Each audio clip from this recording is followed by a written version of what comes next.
Hello there. It's been a good week for the N-Power Football League. Both Crystal Palace and Cardiff disposed of Premier League opposition in midweek to reach the semi-finals of the Carling Cup. Well, today the focus very much remains on teams in the Championship, with clubs in Leagues 1 and League 2 involved in FA Cup action. Well, you can see I'm here at Upton Park, where second place West Ham met Burnley, and that's one of several games taking place in England's second tier. The team West Ham are chasing is Southampton. The Saints won again at Fortress St Mary's in midweek.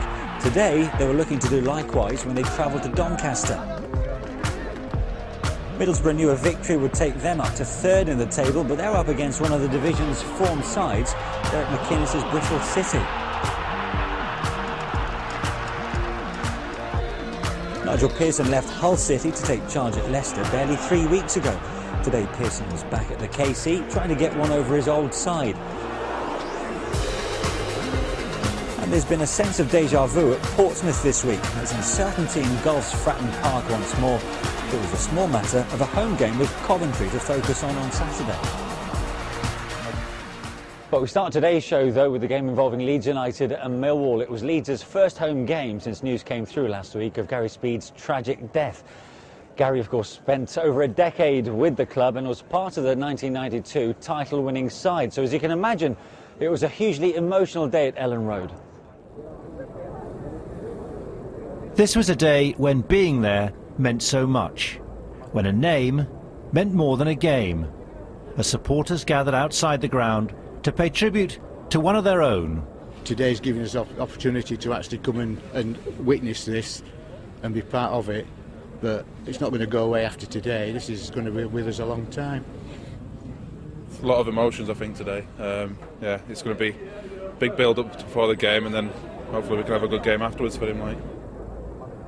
Filling up now, so yeah, no, it'll be a good occasion. We'll show everybody how to say goodbye to a legend. So.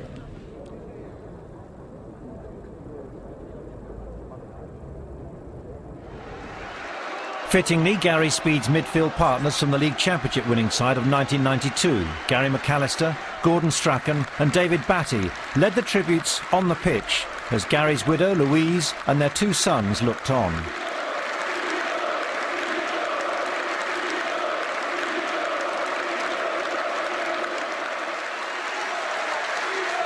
Rivalries were put aside. This was Football United in honour of one of the game's most popular personalities.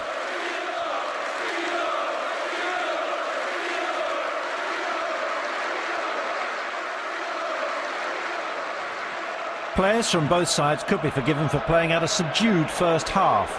As the home fans continued to chant Gary Speed's name, Robert Snodgrass fashioned a chance for himself, but couldn't quite make it count. Likewise, Danny Pugh's follow-up. Millwall's biggest threat came from a corner. Alex McCarthy did well to keep out Darius Henderson's header. Leeds midfielders Michael Brown and Johnny Howson both had to be replaced before half-time due to injury, but Snodgrass again threatened in the second half. And it was the Scot who lined up a free kick just on the hour, and some strike it was.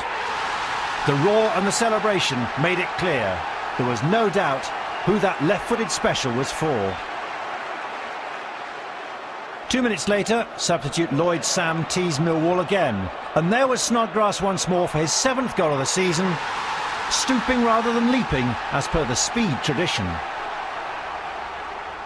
Leeds could have scored more, but for an outstanding performance by Steve Mildenhall. How's this for a save to deny Luciano Becchio? Next, he somehow kept out this shot from the current number 11, Lloyd Sam. And so earn another win in a most difficult week for Leeds United and their manager Simon Grayson, who signed for the club as a schoolboy on the same day as Gary Speed. All he can think about is Louise and Roger and Carol, his mum and dad, who I went to see half an hour before the game because Roger wanted to see me and my dad, who was there on that day 28 years ago with Gary's dad, and obviously followed our careers. So it's been a difficult week, but it's a celebration today of Gary Speed, what he meant to this football club. It was a little bit surreal seeing Gordon Strachan, before the game, and he's saying his legs were wobbly and, very, very emotional for people that knew him a lot better than I did as well. You know, those guys are teammates and lifelong friends, and you know, quite rightly, the atmosphere here today and the tribute paid to Gary was first class. It's been a very tough week for everybody connected with the football club who knew Gary, and those that didn't even know Gary. I was up with his parents today, and Louise and the kids, and Gary McAllister, David Batty and Gordon Strachan, and it's been a real tough week with everybody. But it's a fitting tribute to a fantastic footballer, fantastic person, and he won't be forgotten, that's for sure. Yes, an incredibly emotional afternoon at Ellen Road, and indeed up and down the country as clubs paid tribute to Gary's speed, including here at Upton Park, where West Ham play Burnley. Before we see whether the Hammers can close the gap on leader Southampton, there was a minute's applause before kick-off to honour the former Wales manager.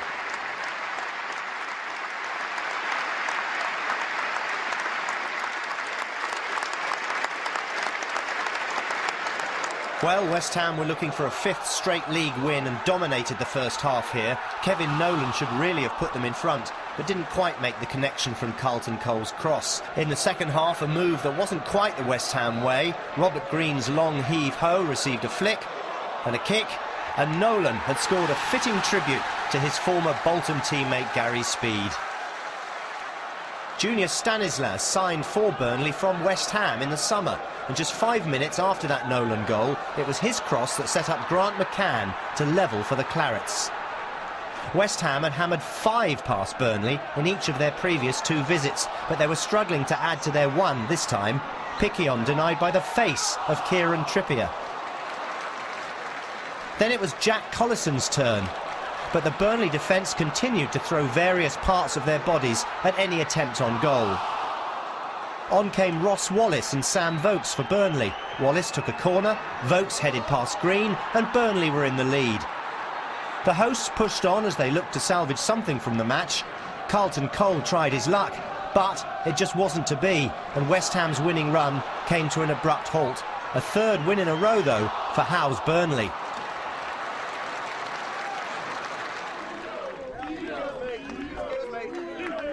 So with West Ham losing, could Nigel Adkins and Southampton take advantage against the bottom club after last week's shock defeat at Bristol City?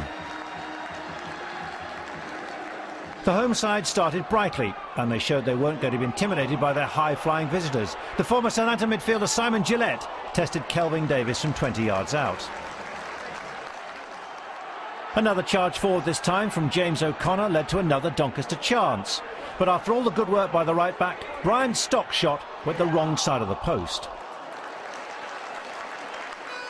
Southampton have won the most games and they've scored the most goals in the Championship so far this season, and Morgan Schneiderlin came close to notching their 43rd of the season, but Carla Kamey was equal to the shot. Herita Ilunga, on loan from West Ham, almost broke the deadlock, but he was denied his first Doncaster goal by Jose Fonte. At the other end, the leaders went close when Juli de Prado tried his luck from range, but Akemi again needed to be alert to keep the game goalless at the break. The high-octane nature of the first half wasn't repeated after the restart, but a goal did arrive. Billy Sharp turned the form book on its head when he turned in Marc-Antoine Fortune's cross from the right wing. It was his 7th league goal of the season. And he might have had an 8th as the game drew to a close. Only the intervention of an official's flag rescued the visitors from conceding a certain penalty after James Coppinger went down.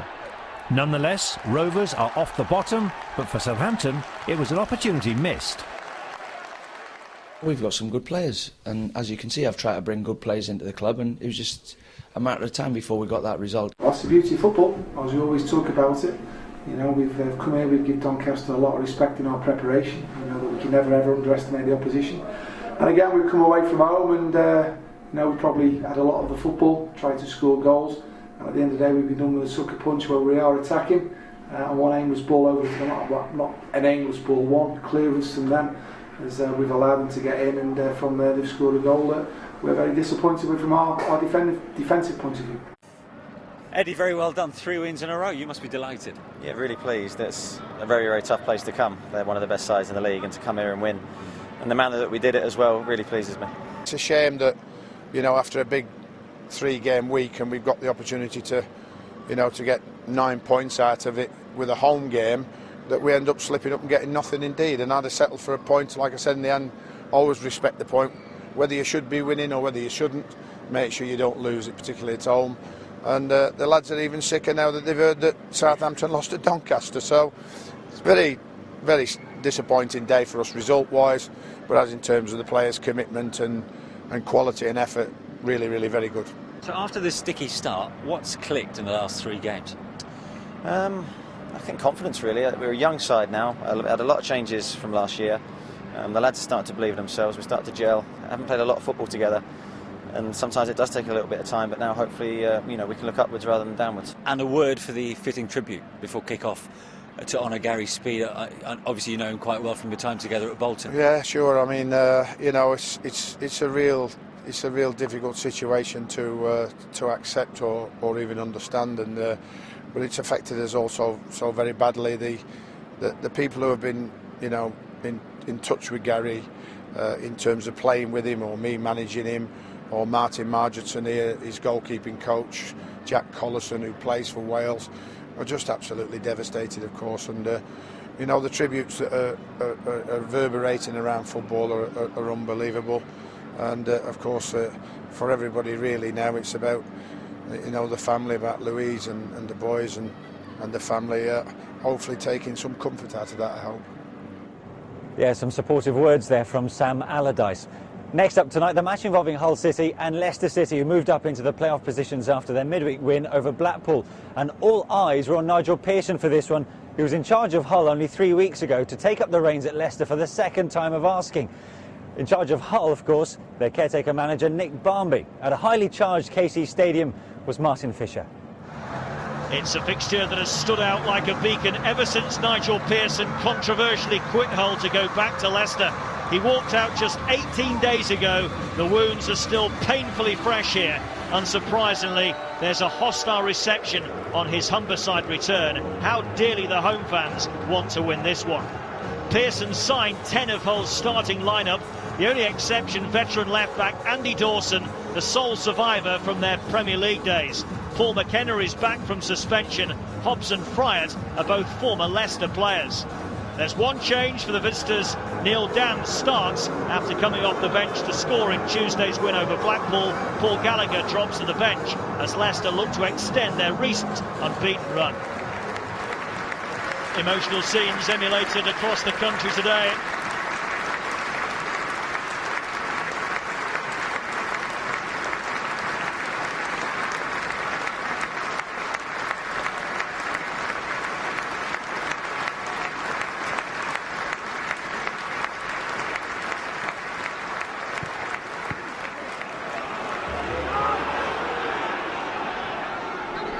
Nugent.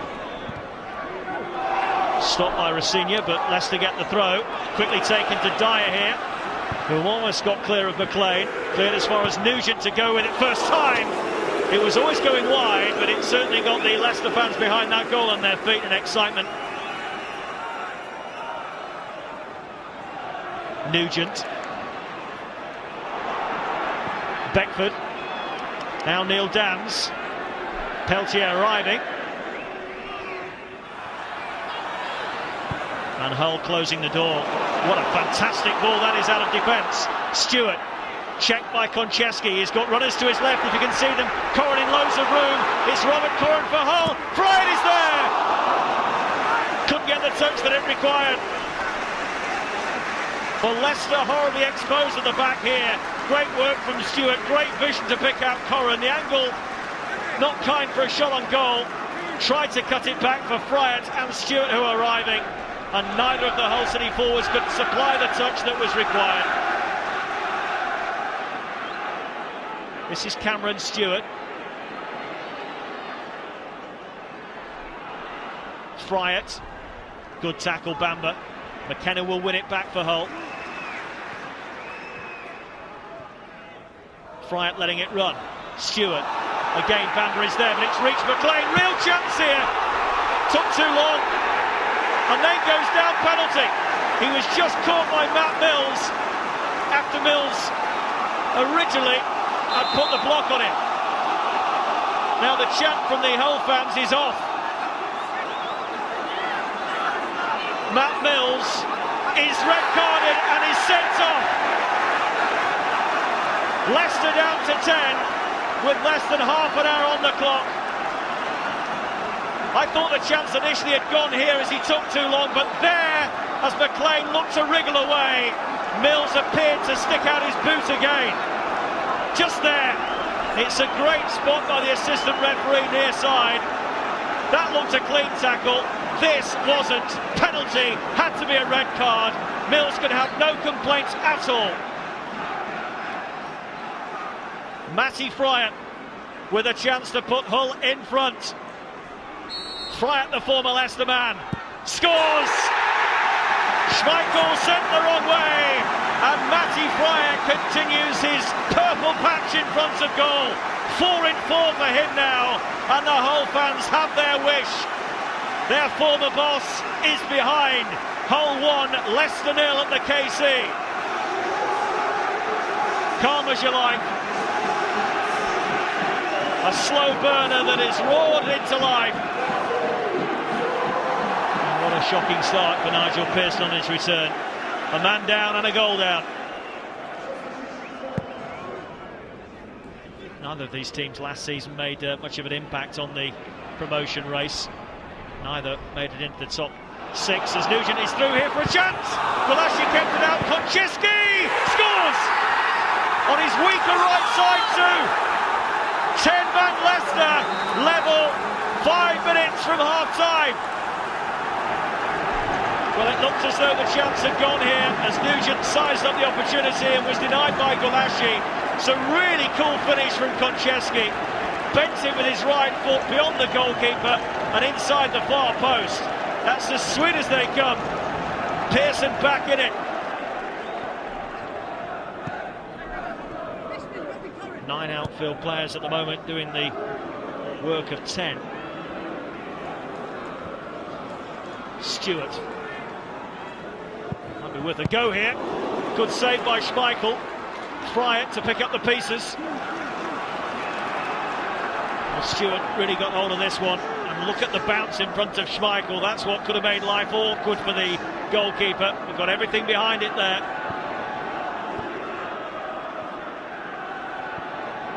Dawson. This is Stewart.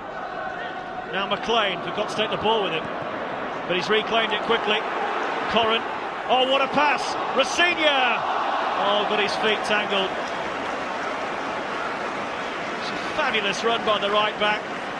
Wonderful pass too. Look at this for a measured ball right into the path.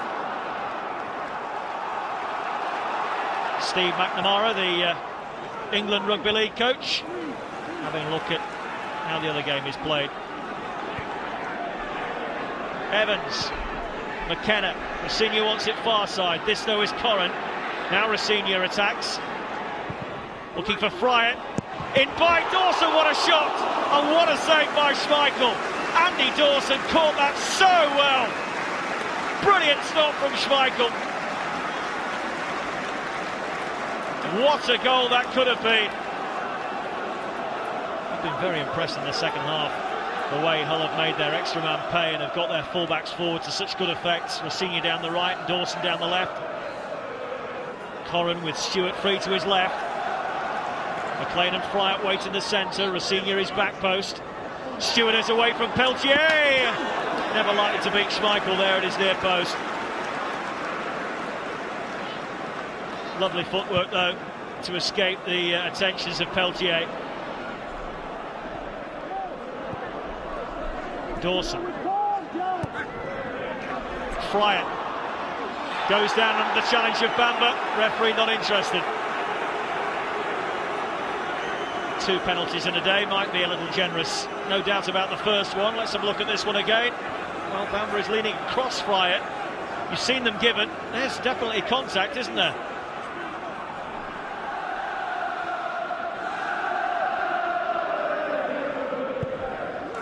In towards McLean. Now Rosenior. Are we to see a late winner? Corrin with the shot! Yes, we are! What a strike by Robert Corrin! And Hull City have probably won it with that strike 3 minutes from time. The patient build-up again. Rosenior square. Suddenly a bit of room for Corrin. The first timer. Schmeichel never smelt it. Like a bullet it flew past it. And Hull City go in front again with less than 3 minutes on the clock. Nigel Pearson walking out on the club 18 days ago, presumably because he felt that Leicester offered him a better chance to make it back to the top flight. Well, Hull City, the team that he assembled, have underlined their word today, admittedly against a side down to 10 men for much of the contest. Might have been different had it been 11 against 11. As the final whistle goes, it's victory for Hull over Leicester. Nick Barmby gets the better of his former manager to push Hull above Leicester in the Championship table. Nigel, the build-up to this was all about your return. How was it for you today? Another game. That's your people's job to build it up like that. You know, it was a game we're all looking forward to, but unfortunately we're on the wrong side of a 2-1 scoreline. How strange was it for you today to line up against your former gaffer? Yeah, it is strange. You know, he did a great job here at the club. You know, I don't think anyone will dismiss that. You know, we were sad to see him leave, but you know, everyone moves on. The club certainly move on, but I think the players were delighted in that result today. And personally for you, Nick, is this a job that you desperately want? Well, you know, I've been on record before saying we'll see how we go, and things don't change. You know, we'll take it game by game. We're back on winning ways, which is more important, and it's more about the team than my personal self, really. So we'll just see how we go. Nick got the better of you today. Do you feel that he's got the characteristics, the quality to make a decent manager? Well, it depends on whether he wants to. You know, I think that's the question. That's the question you've got to ask him. But you won't answer that. Well, there you are then. So, you know, you're asking me a question that I don't know the answer to. But, you know, he's certainly got a very good side to work with. And, you know, I wish him and the players all the best. Yes, late joy for Hull, heartbreak for Leicester. Next tonight, the match that took place this evening between Bristol City and Middlesbrough. Two teams very much on the opposite ends of the Championship table. But after a shaky start, City are very much on the up under their new coach, Derek McInnes, having gone unbeaten throughout the whole month of November. Commentary on this one from Dan O'Hagan. Here's Martin Wolford, cleverly done. And the shot's on here from long distance, just over the bar. Oh, Kilkenny took aim. He's only scored once since his move here from Leeds. That came against his former club as well. But here, this was pretty close from Neil Kilkenny. Now Adomar can look to stretch his legs and use his no mean pace.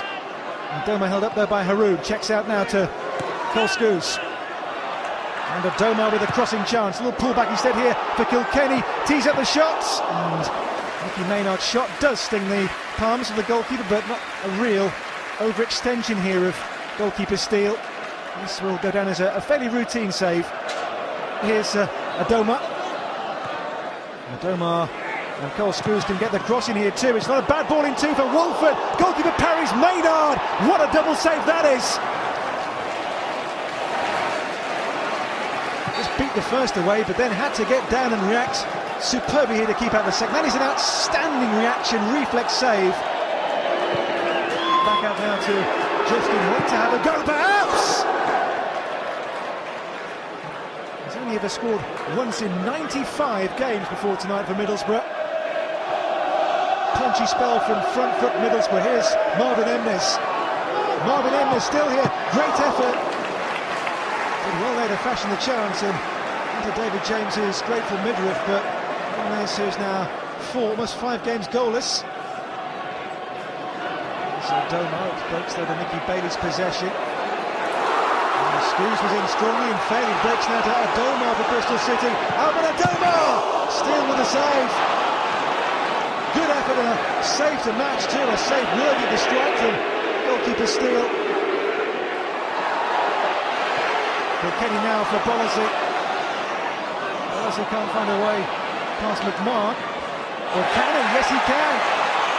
Policy now held up by Haroun, gets the cross in. Away by Williams.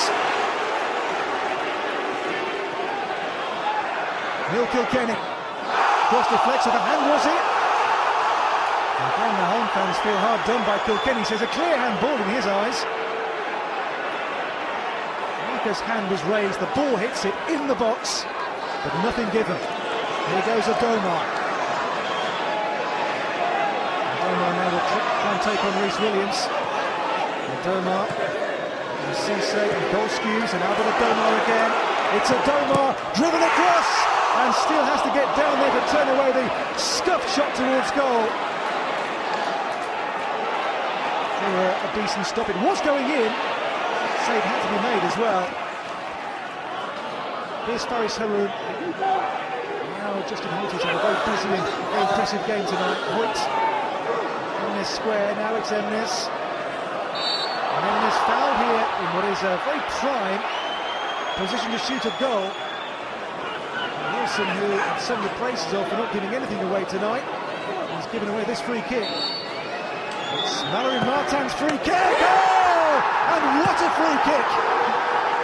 Nothing more than brute force here to beat David James. Yet fair flies and almost burst the rigging behind him. We would have been disappointed to draw the game in the manner in which we took the game on in the second half. I felt we worked their goalkeeper. Their goalkeeper was far busier than our goalkeeper, and I felt that certainly we would try to be positive with the substitutions and we played in the front foot second half. But you know, they're a good side. You know, you can see where they are in the league, and they sometimes can cut you open. The quality of their goal was there to be seen, and sometimes you've got to recognise that. But I felt also there was a few decisions went against us, and for whatever reason today I felt we were a bit unjust in some of the decisions. Well, that was a great strike, and Mallory's got that in his locker. I think his only other goal this season was a 35 yards against Birmingham, top corner, and I say we see him do it regularly in training. To be fair to the kid, he practices every day as well, getting one of those dips on it. And when we got a free kick and he was on the pitch, I felt pretty confident he would hit target. Right, well, let's round off the rest of the matches in the Championship, starting with last night's game at Selhurst Park between Crystal Palace and Derby. Well, as you can imagine, there was a terrific reception for the Palace players in recognition of their heroics on Wednesday when they went up to Manchester and knocked United out of the Carling Cup. The 2-1 victory setting up a semi-final double date with Cardiff City. So just 48 hours on after that famous win at Old Trafford, it was Palace v Derby, watched by Tony Gubber.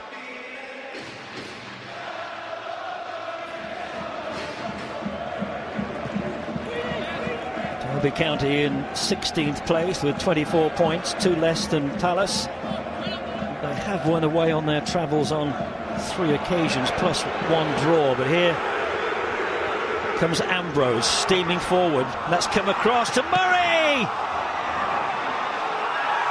Shouts for a penalty, referee says no. And what a blistering start by Palace. Ambrose went for the shot, it was blocked. And it goes down as an excellent start by the 23-year-old England under-21 international goalkeeper Jedinak. Play it inside the fullback, who was a bit dilatory. Oh, what a great strike! Chris Martin, on loan from Norwich, only his 3rd appearance tonight, and he's put Palace ahead in the 15th minute. It flew past Frank Fielding, and from that angle it looked as if the goalkeeper could at least have made an effort. He just seemed to watch it flash past him, or maybe a slight deflection on it. Plenty of players in the box. Wide by Hendrick. There are 3 to look for in the middle. Now needs a decent cross. That's good enough. Forward chance here. That was blocked. Well, there's no doubt that Nigel Clough would have asked for more effort. That was Jason Shackle up in the 6-yard box who won the header.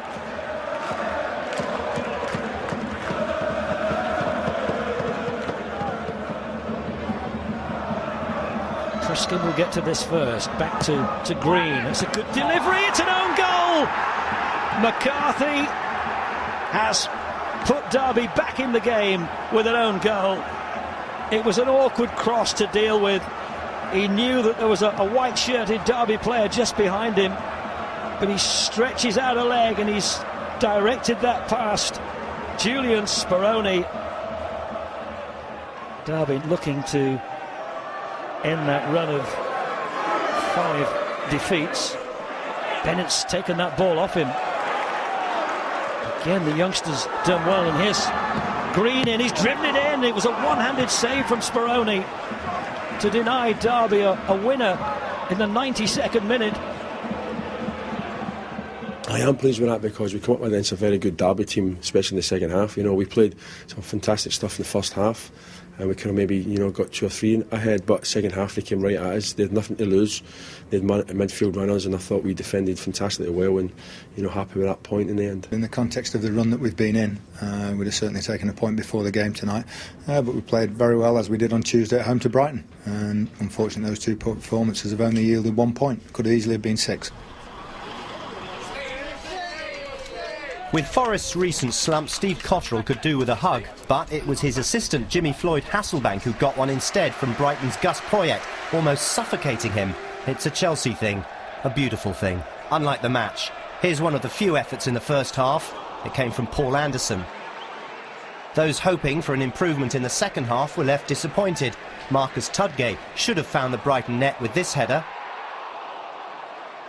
Radoslav Majewski then tried his luck from range, but the end result was the same, as Forest looked like they'd have to settle for a point. But those fans who left the game early after writing it off as a goalless draw missed the last gasp winner from Brighton substitute Will Buckley. His 92nd minute goal ensured the Seagulls clinched their 4th win in 5. As for Forest, the whole team could do with a hug. They remain in the bottom 3.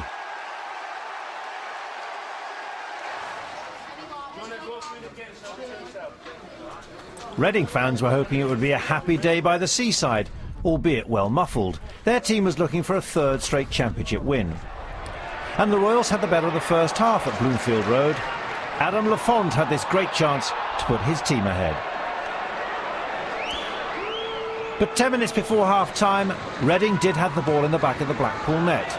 Simon Church got the final touch, but his header was ruled offside. That proved crucial because 1 goal decided the game. Matthew Phillips started the move, making the initial run, before setting up 20-year-old Callum McManaman, currently on loan from Wigan, for his first league goal. And yes, it's McManaman, if you didn't know. It was a landmark goal for manager Ian Holloway too. It brought up a century of Blackpool goals since he took charge, and the team almost had room for 101, but Lamana Luar was denied by Adam Federici. At the end of it, it took a brilliant goal, fantastically executed, 2 young fellas running away, both exciting, and we then dug it out after that. So it wasn't our normal flowing performance, but you have to give the credit to Reading for that. We felt we should have been 2 or 3-0 up, and we've had opportunities, and how we've come off not having got anything from the game is beyond me. If you want goals, go and watch Peterborough. Keith Hill's Barnsley were the visitors, going for a 3rd straight win, something they hadn't achieved all year. It was an incredible game with 21 shots on target. Here's one, Jim O'Brien scoring for Barnsley via Gabriel Zakuani's deflection.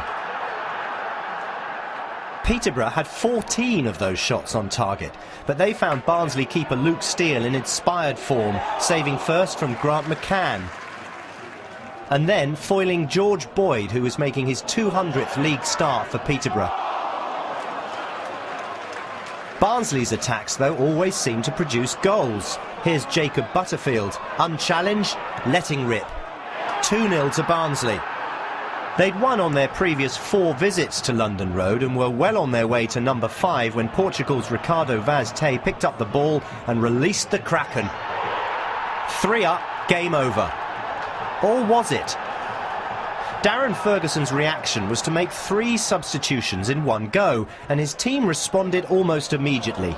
Boyd, who'd been on from the start, got the ball rolling. Well, probably quicker than rolling, but you get the idea. Then 4 minutes later, it really was game on. One of those 3 subs, Lee Frecklington, got behind the Barnsley backline and picked out Ryan Bennett. and it was suddenly 3-2. And when Boyd found Frecklington soon after, the comeback was complete. 3 goals in 6 mad minutes, the score now 3-all, with 20 minutes still to play. Next it was Barnsley's turn. Daniel Drinkwater played in Craig Davis, who smacked home the ball on the rise, and now it was 4-3 to Barnsley. But the Posh pushed and almost delivered. But Steele lived up to his name, as Lee Tomlin had 2 attempts to level.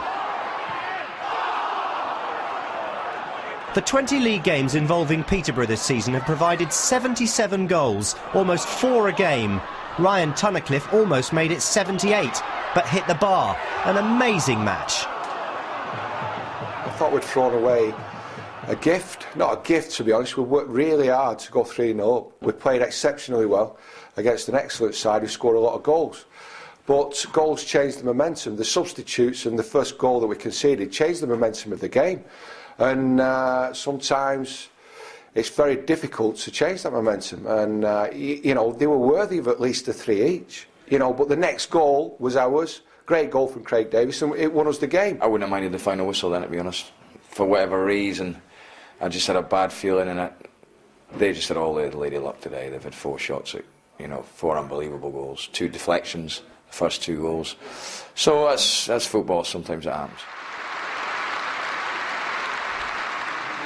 It's déjà vu at Portsmouth, another owner, another crisis. Earlier in the week, Vladimir Antonov resigned as chairman after his company went into administration.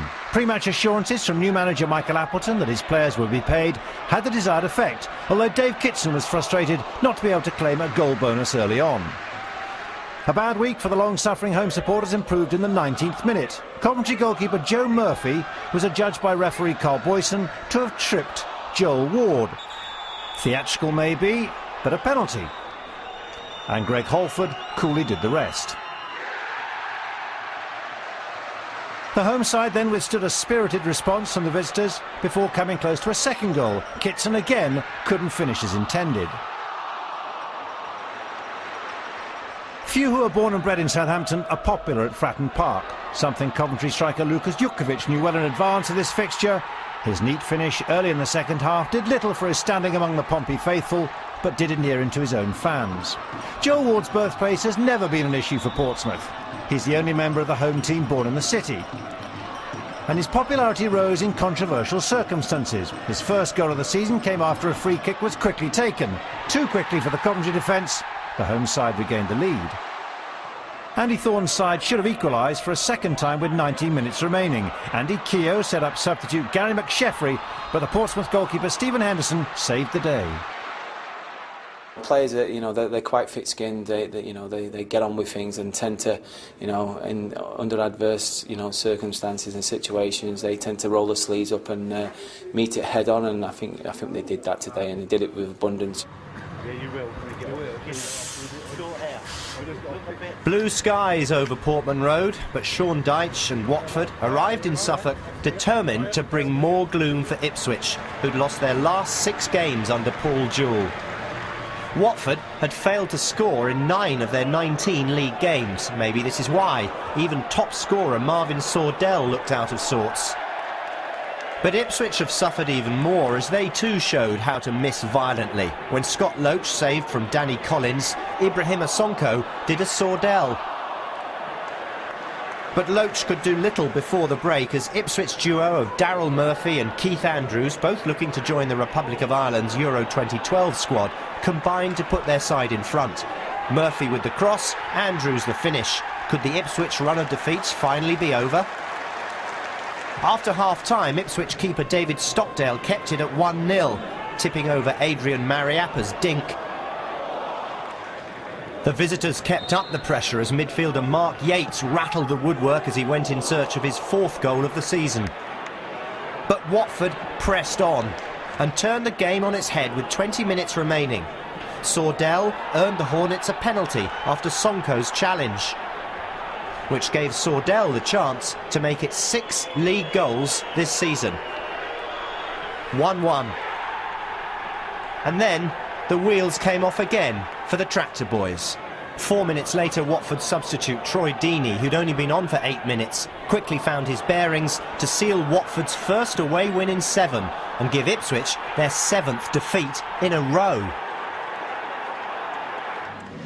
Yeah, very good win that for Watford. Well, back here at Upton Park, I've been joined by, well, Burnley's winner, really. They're the scorer of their winner, Sam Vokes. Sam, very well done. Yep. That is a massive result today. Yeah, massive results for us. I think when I first came in, we've had a few bad results, but we've put 3 wins on the bounce now, and that's huge for us.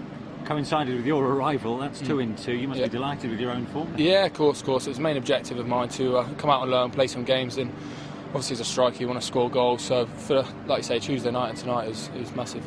Have you noticed a change in mentality going from what's gone on beforehand here at the club? I think so, yeah. Obviously I can't speak for the start of the season because I wasn't here, but I think the big turning point that I've seen is at Hull. We're 2-0 down with 15 minutes to play and we've turned the game around to 1-3-2, so similar to today, the boys are taking a lot of confidence from that, and I think you seen the spirit of the boys today to come back from 1-0 down at a tough place like this. And what do you make of your new manager here at Burnley, Eddie Howe? Because he didn't really take it to heart, that bad start to the season. Yeah. And it goes to show now that that faith was well placed. Yeah, of course. Eddie's a great manager, I know that, and the day I came in, he's had great confidence in the lads and the players that he's got here at the club. So I think that's a key point for him, and he tells us that all the time. And to have that confidence in the lads to go and play at places like West Ham and come away with a victory, I think it shows that we can do it. 2 goals for you, as I mentioned, at the back of what's been a pretty difficult week, I imagine. Yeah, it has. Yeah, obviously the sad news at the weekend with Gary Speed, and it's been a tough week for everyone in football, especially people involved with Wales. I know there's a few lads from West Ham here today with coaches and also players that have played with them. So it has been a tough week, but hopefully we can mark our respects with performances like this. Was Gary on your mind when maybe after you scored that goal? Yeah, of course. He's been on everyone's minds for the past week, and we send our thoughts out to his family, really. Very well done today. No worries, thank you. OK, thoughts there of Sam Vokes. Well, let's take a look at what Saturday's results means to the N-Power League table then. And after defeats for both West Ham and Southampton, it's as you were at the very top. With Cardiff not in action till Sunday, Borough and Leeds were the only teams in the top 6 at the start of the day to win on Saturday. Brighton are in the playoff spots, while Hull will be delighted to move above Nigel Pearson's Leicester after that late win. At the other end, Doncaster's wonderful victory against Southampton means they move off the bottom of the table.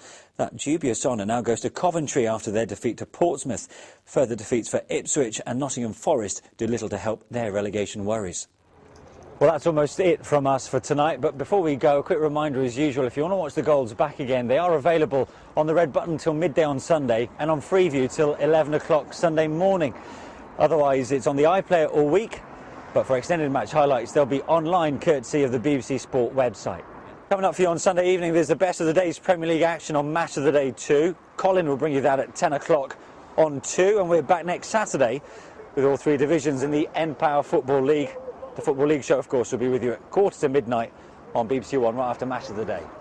Well, that's it from Upton Park. Enjoy the rest of your weekend. Good night.